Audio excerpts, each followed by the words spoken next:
पंचदशमी पंच शनि पूजन की महत्वता होती है। क्यों कहा जाता है कि अगर कोई आपको ज़्यादा परेशान कर रहा है, बहुत टेंशन दे रहा है, बहुत ज़्यादा अगर वो इतना हताश हो गए कि आपने सोच लिया अब तो मर जाऊं तो अच्छा है, इसका नाम लिख जाऊं, ये सब चीज़ करने से अच्छा है पाँच दशमी। दशमी जानते हो? पाँच दशमी, कोई सी भी पाँच दशमी आप चुन लीजिए, परंतु वो दशमी अमावस्या के पहले वाली नहीं होना चाहिए, वो पूर्णिमा के पहले वाली दशमी। पाँच कोई सी भी दशमी पर शमी के वृक्ष के नीचे जाइए, घी का दीपक लगाइए, शुद्ध जल तांबे के पात्र में लेकर जाकर अर्पित करिए। पहले दीप जलाना, उसके बाद शमी के पौधे में जल डालना और पौधे उस वृक्ष के नीचे बैठकर जल चढ़ाकर वहीं पर एक चावल का दाना समर्पित कर कर बाबा से प्रार्थना करना कि बाबा मुझे बहुत कष्ट है, ये मेरा एक तकलीफ मुझे दे रहा है, बस आप मेरी तकलीफ को दूर करना। शिव की ऐसी कृपा होगी। पाँच शमी पूजन, जब विजय दशमी के भाव से दशमी आपके यहाँ पर भी पूजन होती है, विजयदशमी पे हमारे यहाँ शमी के पत्र की बड़ी पूजन का महत्व है। पाँच दशमी पाँच शमी पूजन कर ली जाती है तो जो भी आपका द्रोही होता है वो आपसे दूर हो जाता है या आपसे स्नेह कर कर आपके करीब आ जाता है। ये शमी पूजन वृक्ष योनि के अंतिम योनि का पूजन। सारे वृक्षों पर पत्थर पड़ जाते हैं पर शमी के पौधे पर पत्थर किस लिए हम मारेंगे? कौन मारेगा? उसमें तो कांटे लगे रहते हैं, कौन मारेगा उसको? क्या कांटा झड़ाएगा पत्थर मार कर? नहीं। हम तो यहां तक कहेंगे कि शमी की आराधना साधना आपके द्रोहियों को, दुश्मनों को भी दूर कर देगी। और मेरी जीजियों, मेरे जीजाओं, मेरी बेटियों, बेटाओं, मेरी माताओं, मेरे बुजुर्ग माता पिता स्मरण करें, जब जब यदि आपका हृदय दुखे, मन दुखे, तो एक शमी की पत्ती को शंकर के शिवलिंग पर जरूर चढ़ाएं, सारे दुख अपने आप समाप्त होना प्रारंभ। शमी का तो कोई कहे क्या वृक्षों में, पौधों में, पत्तियों में भी क्या, ये वृक्षों के अंदर भी क्या जीव होता है? क्या इसमें भी प्राण होते हैं? होते हैं, इसमें भी प्राण। ये भी ऑक्सीजन लेना छोड़ना सब कार्य इनका चालू है, ये भी जीवित है। जल नहीं मिलेगा मर जाएंगे, जल गया समाप्त। सूर्य को तीन अर्घ होते हैं, एक लाल चंदन का अर्घ कार्य की सिद्धि के लिए सूर्य नारायण को दिया जाता है, एक काली मिर्ची के पानी का। जब आप कोई एग्जाम में बैठ रहे हैं, कोई परीक्षा में बैठ रहे हैं और आपको उसमें उत्तीर्णता चाहिए या मेरा ये काम सफल चाहिए या अदालत में केस चल रहा है उसको निपटाना है, तो काली मिर्ची के जल से सूर्य को अर्घ दी जाती है। तो उस जल के अर्घ से व्यक्ति का काम तुरंत 1.5 महीने के अंदर सफल हो जाता है। काली मिर्ची का अर्घ का इतना प्रमाण है। तीसरे नंबर पर है बेलपत्री के जल का सूर्य को दिया जाता है। बेलपत्री के जल का कौन देता है? जो बहुत बीमार पड़ा रहता है, जिसको कुछ ना कुछ शारीरिक कष्ट चलता रहे, कभी घुटना, कभी कमर, कभी पेट, कभी ब्लड प्रेशर, कभी शुगर, कुछ ना कुछ चलती रहे, तो वो लगातार 1 महीना बेलपत्री के पानी का अर्घ सूर्य को देता रहे, उसको रोग से निवारण हो जाता है। रोग से सूर्य अर्घ क्यों प्रधान? पारिजात का कोई पौधा हो, पारिजात का अगर कोई वृक्ष हो तो प्रयास करना, एक पारिजात की पत्ती को अगर अशोक सुंदरी वाली जगह पे चढ़ाकर, आपके घुटने में तकलीफ है, कमर में तकलीफ है, आप नहीं चल पा रहे हो, नीचे नहीं बैठ पा रहे हो, तो कम से कम 1 महीना लगातार पारिजात की पत्ती को शंकर पर चढ़ा हुआ, वो पारिजात की पत्ती को मलकर भले पानी से निकलो, चाहे तुम चबा कर निकलो, उसको रोज सुबह के समय अगर खाना प्रारंभ करोगे, 8 दिन 10 दिन के अंदर तुम्हारा पाँव काम करना चालू करेगा, तुम चलोगे, ये निश्चित है।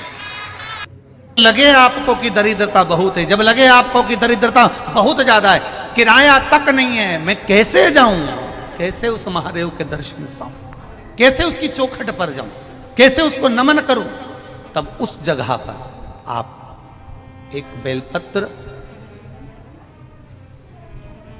जहां से जलाधारी बहती है उधर एक बेलपत्र, जहां जलाधारी के ठीक विपरीत की स्थिति में, और 7 शमी पत्र मेरे महादेव के ऊपर, केवल आपके हृदय की बात कहते हुए शमी पत्र और बेलपत्र इस तरह से समर्पित।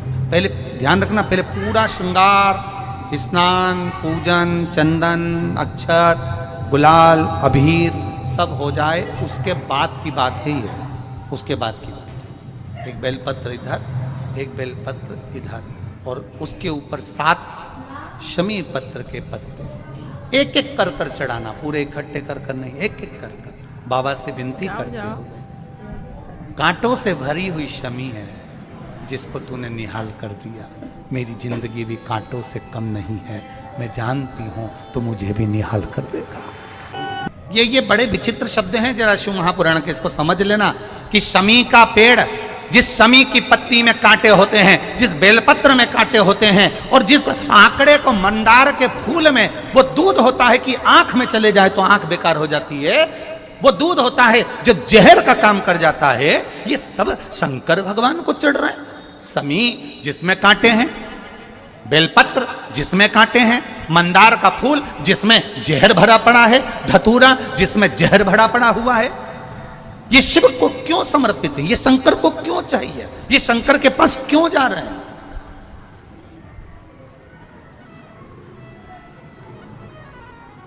क्यों? उसका एक कारण है, सत्य बोलने वाला हमेशा बुरा होता है, हमेशा बुरा होता है। और वो सत्य बोलने वाला व्यक्ति, आप ही इतने सारे बैठे हो, आप इतने सारे बैठे हो, आपका बेटा रोज रोज अगर सुंदरकांड में जाएगा, रोज रोज रामायण में जाएगा, रोज रोज शिव महापुराण की कथा में जाएगा, रोज रोज भगवान की कथा में जाएगा, आपका बेटा रोज रोज भगवान के भजन में लगेगा, या आस्था चैनल को खोलकर शिव महापुराण की कथा सुनेगा, या फेसबुक यूट्यूब पर शिव महापुराण की कथा सुनेगा, तो तुम्हारे परिवार वाले सब एक बात कहेंगे, कहाँ चक्कर में पड़ा है, 3-3 4-4 दिन तक चले जाता है, माँ क्या मिल रहा है सीहोर में जाने से, क्यों जा रहा है, क्यों कथा में पहुंच रहा है। अब भजन में जाने वाले को दुनिया के लोग ताना देकर रोकने का प्रयास करते हैं, पर आज तक हमें ऐसा व्यक्ति नहीं मिला कि तुम्हारा बेटा कहीं शॉपिंग मॉल में जा रहा हो, किटी पार्टी में जा रहा हो, दोस्तों के साथ एंजॉय करने जा रहा हो, और किसी माँ बाप ने कह दिया हो क्यों जा रहा है मॉल में, क्यों जा रहा है पार्टी में, क्यों जा रहा है वहां। अगर रोकते हैं तो धर्म की जगह पर रोका जाता है, रोकते हैं तो सत्कर्म की जगह पर रोका जाता है, रोकते हैं तो कहीं भगवत भजन में जाने से रोका जाता है, पर गलत जगह पर जाने से हमारे बच्चों को हम नहीं रोकते। और होता क्या है, उल्टा क्रम हो जाता है। जो बच्चा कभी सत्संग में जुड़ा नहीं, जिसने कभी जिंदगी में गीता पढ़ी नहीं, फिर वही बेटा एक दिन अदालत में खड़ा होकर गीता की सौगंध खाता है। जिसने कभी जीवन में गीता को पढ़ा नहीं, जिसने जीवन में कभी रामायण को पढ़ा नहीं, जिसने जीवन में कभी श्रीमद् भागवत को पढ़ा नहीं, जिसने जीवन में कभी शिव महापुराण को जाना नहीं, जो शंकर को केवल दुनिया के लोगों ने कह दिया शिवलिंग का मतलब क्या होता है, गलत महत्व समझा दिए कि शिवलिंग की पूजन मत करो, लोगों ने कह दिया शिवलिंग पर जल मत चढ़ाओ, कई लोगों ने कह दिया था शिवलिंग पे चढ़ा हुआ जल मत पियो, कोई ने कह दिया शंकर पे चढ़ा हुआ प्रसाद मत खाओ। अरे कौन सी पुराण कह रही है कि शंकर भगवान को समर्पित पदार्थ को नहीं खाया जा सकता? कह रही है कि शंकर भगवान को समर्पित पदार्थ को नहीं खाया जा सकता।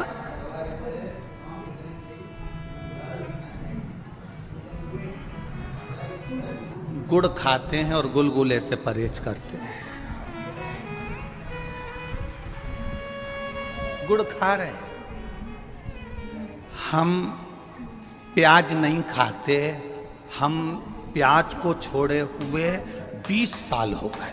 हम लहसुन नहीं खाते, लहसुन छोड़े हमें 50 साल हो गए। पर दूसरे का पड़ा हुआ मोबाइल, पैसा, घड़ी या दूसरे का धन मिल जाए तो 5 मिनट में निपटा जाते हैं। दूसरे का वैभव मिल गया, खा गए। ये श्रेष्ठता हमारी शिव पुराण नहीं सिखाती है। चिड़चिड़ करता है, क्रोध करता है, गुस्सा करता है, तो महाराज शंकर भगवान का श्रंभेश्वर महादेव का नाम लेकर 31 बेलपत्र, जिस व्यक्ति को क्रोध आता है उस व्यक्ति का स्मरण कर कर आखा चावल मतलब सेगे चावल के साथ एक एक बेलपत्र 31 बेलपत्र कर कर शिव जी के शिवलिंग पर समर्पित करी जाती है। मात्र 10वीं की तिथि के लिए, केवल 10वीं, चाहे उजाला की हो चाहे अंधेरे की। कौन से महादेव का नाम लेना है? त्रंबकेश्वर महादेव, शिव जी का एक होता है, एक भद्राक्ष होता है।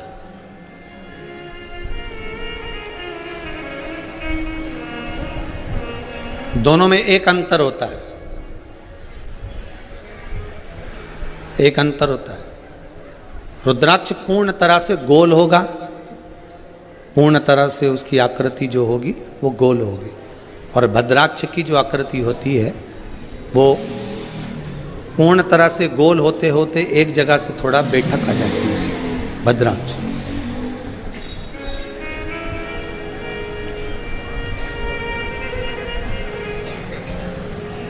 असुर जा बेटा, जिस समय तप कर कर कर हार जाते थे, असुर जब साधना करते करते हार जाते थे और भगवान का आशीर्वाद नहीं मिलता था, भगवान का कोई वर प्राप्त नहीं होता था, भगवान से कोई आशीर्वाद मिल नहीं पाता था, जब सब जगह से हार जाते थे, तब असुर शंकर जी द्वारा निर्मित उसी रुद्राक्ष का एक क्रम भद्राक्ष का स्मरण करना प्रारंभ कर देते।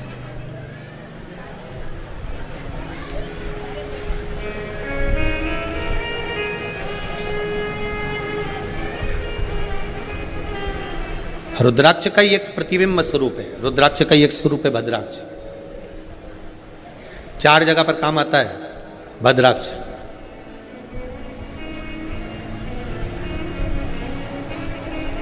महाराज,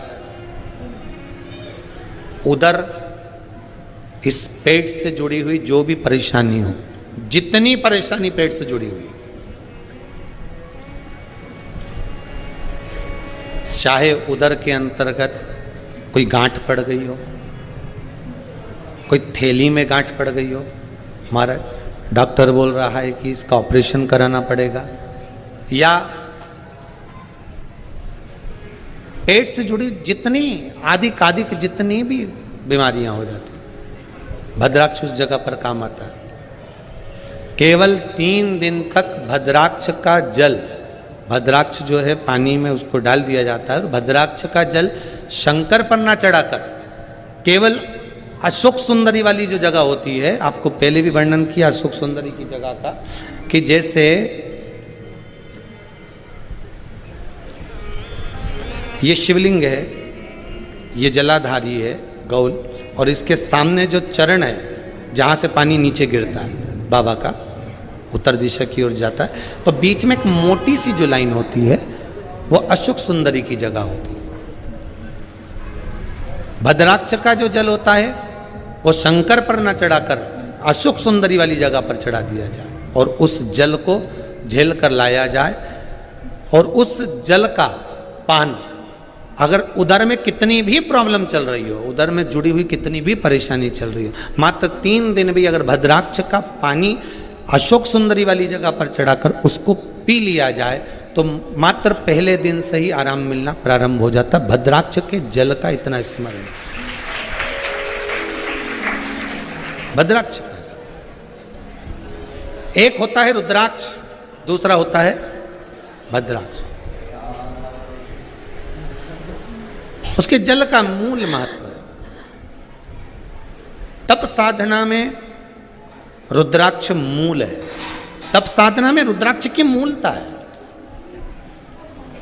कई बार जिनकी चित्तवृत्ति, जिनका मन, जिनका विचार, जिनकी दृष्टि, जिनका भाव विद्याध्ययन में नहीं लगता हो, मन उच्चिष्ट हो जाता हो, खेलने में ज़्यादा लगता हो, बच्चे चिड़चिड़े हो जाते हो, या चित्तवृत्ति कैसे भी भगवान में लग नहीं रही हो, या आपका भी मन भगवान की सेवा में नहीं लगता हो, दौड़ दौड़ के वही व्हाट्सएप में चले जाए, मोबाइल में चले जाए, फेसबुक में चले जाए, यूट्यूब पर चले जाए, कहीं थोड़ी सी देर के लिए कथा सुनने का मन करे फिर मन भटक जाए, या पढ़ने का मन करे कि अब मैं पूरी शिवपुराण में भी घर में पढ़ूंगी, या मैं भागवत पढ़ूंगी, या मैं रामायण पढ़ूंगी, और 2 दिन तो लेके बैठी, तीसरे दिन से मन में फिर वो उचिष्टपन आ गया कि कहाँ बैठ गई, मैंने कहाँ नियम ले लिया। तो ये जो चित्तवृत्ति में आ जाता है, मन उचिष्ट हो जाना, चाहे विद्या से हो जाए बच्चों का, चाहे किसी कार्य से हो जाए, मन की उचिष्टता में भी रुद्राक्ष बड़ा काम का है।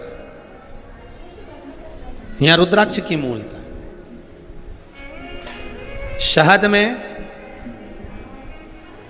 9 मुखी रुद्राक्ष को डाल दिया जाता है शहद के अंदर, रात्रि भर उसको शहद में ही रखा दिया जाता है। और उस शहद को जब आप भगवान शंकर का स्नान कराने सवेरे के समय पर जल लेकर शिव जी के मंदिर जाती हो, तो सबसे पहले उस रुद्राक्ष को निकालकर शंकर जी की जो जलाधारी है उस पर रख दिया जाता है और उस शहद को शिव जी पे चढ़ा दिया जाता है। उसी शहद को उठाकर लाया जाता है और बाबा का शुद्ध जल से स्नान कराकर बाबा का पूजन कर कर दूध दही जो भी आप समर्पित करना चाहते हो पंचामृत आदि बाबा को समर्पित कर कर रुद्राक्ष और शहद को वापिस लाया जाता है। उसी शहद को मात्र 11 दिन तक आप चाटना प्रारंभ कर दीजिए, आपको कोई नहीं कहेगा कि पढ़ने बैठो, आपकी चित्तवृत्ति स्वयं विद्या में लग जाती है, आपको कहीं जाने की जरूरत नहीं। रुद्राक्ष शंकर का वो अश्रु है, रुद्राक्ष मेरे बाबा का वो अश्रु है, रुद्राक्ष मेरे कालाधिपति का वो सुंदर अश्रु है जिसके बल पर जीव सब कुछ प्राप्त कर सकता है। सुंदर फल कुबेर जी महाराज ने भगवान शिव जी को भेंट किया, बड़ा सुंदर फल था और वो फल कुबेर जी ने भगवान शंकर को भेंट करा तो मां पार्वती जी ने उस फल को देखा तो फल बड़ा सुंदर, बहुत सुंदर। इतने में थोड़ी देर बाद जब मां जगत जननी अम्बा पार्वती जी के हाथ में वो फल आ गया, बड़ा सुंदर फल था जो कुबेर जी ने भगवान शिव जी को दिया था और शिव जी के हाथ का फल मां जगत जननी जगदम्बा मां पार्वती के हाथ में आ गया। अब कुछ देर बाद भगवान श्री गणेश जी आ गए, कार्तिकेय आ गए और उन्होंने उस फल को देखा।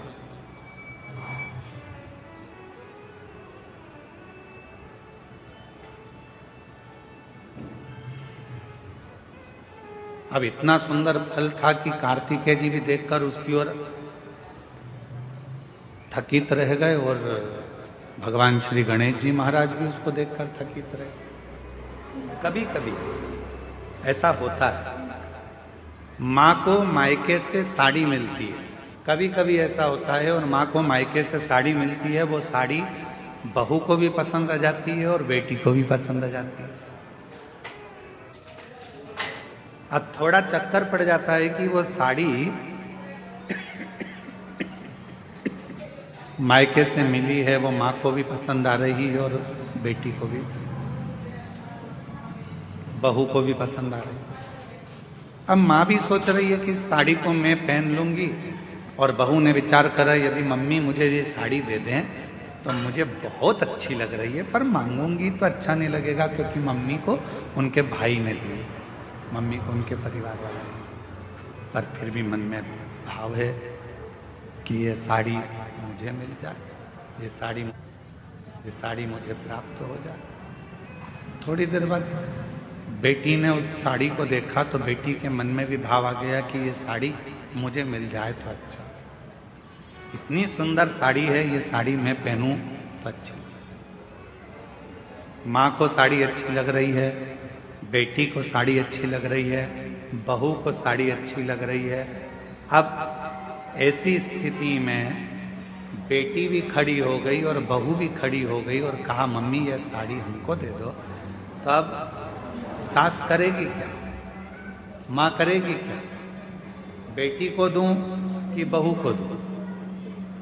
बहू को दूंगी तो बेटी को बुरा लग जाएगा और बेटी को दूंगी तो बहू को बुरा लग जाएगा। संशय पड़ गया। उसी तरह फल अच्छा है, कुबेर जी ने दिया है, वो फल भगवान देवाधिदेव महादेव के पास आ गया। भगवान शंकर जी ने वो फल